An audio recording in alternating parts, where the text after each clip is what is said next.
I think it's recording. We're about to go ahead over here. I'm trying to fill up fuel on my generator here. So I basically fill up the main tank and then I'm waiting for it to fill. But I mean, it's cool because right now I can walk, talk, I have my microphone on me, and you basically follow me. I have my DJI Pocket 3. It was a pretty penny, but it was definitely pretty cool. And the audio is pretty sharp. As you can see, I definitely want to get some roller shots. What's going on is I dropped my trailer over here in Morris, Illinois at P&G, and I'm waiting for it to get loaded, so I figure I might as well go to a truck stop down here and get some work done. This hood right here, as you can see, a lot of Bondo on it, and on this side. And basically what I want to do is get it sanded down and then hopefully primed. So that's the plan. But in the meantime, waiting for this generator to fill up so I can fire it up and use the power from my orbital sander. And then I guess you can rotate it manually too. Yeah, so you can rotate it manually on the app and lock it on that. But you know, if I walk over here, I can lock it on me. Face too small, I gotta come closer. All right, how close do you need me to be? Jeez.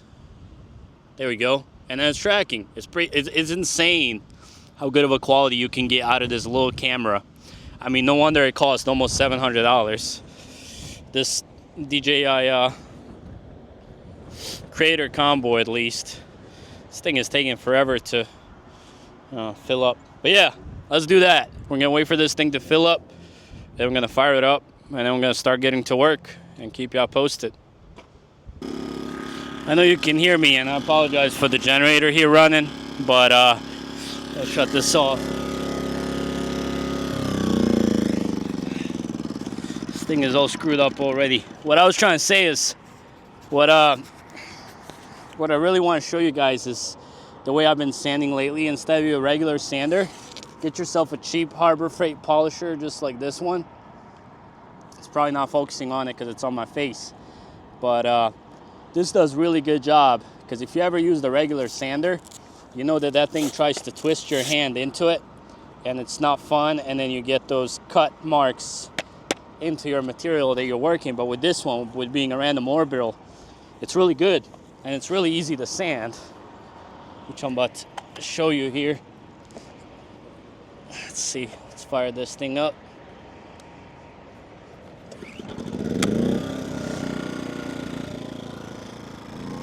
I had to take this thing outside the box because my extension cord is under my trailer.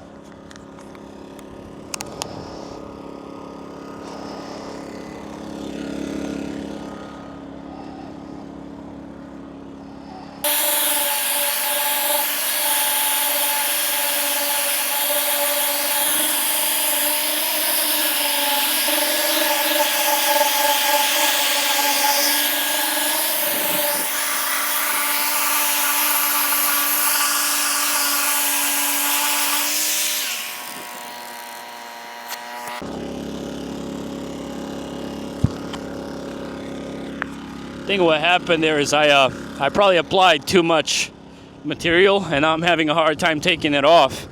So what I think I was gonna do is I'm just gonna hit it with 80 to really take it down, because the thing is I only brought one of these 220 sanding pads.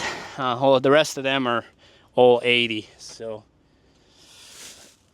that's what we're gonna do.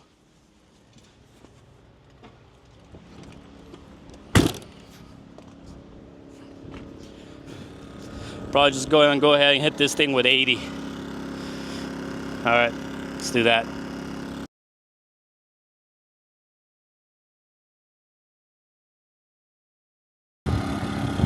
You know, like I said, man, this thing is crazy good. As you can see. You can see how nicely that sanded out. That would take a while more. Obviously, any of these corners like this, I couldn't do it with a sander, but all this is now hit with 80 grit. I guess all I got to do is really hit it with some 300 to finish off, and then it'll be ready to prime. Might have to fill in some of these areas, but I mean, over here it's pretty great. And then, you know, obviously that fender is kind of a pain in the rear to work on, but that's as far as that goes. I think it's gonna come along nice once it's all done. I mean, definitely a lot of work, but and now it looks ratchet, but slowly but surely, work in progress, I guess. But yeah, we're gonna finish that up. I know we're probably just gonna catch you guys later at the shipper or something. Just got done here. After sanding, I applied a second coat of Bondo, as you can see, in these crevices here. And I think it's gonna come out really nice.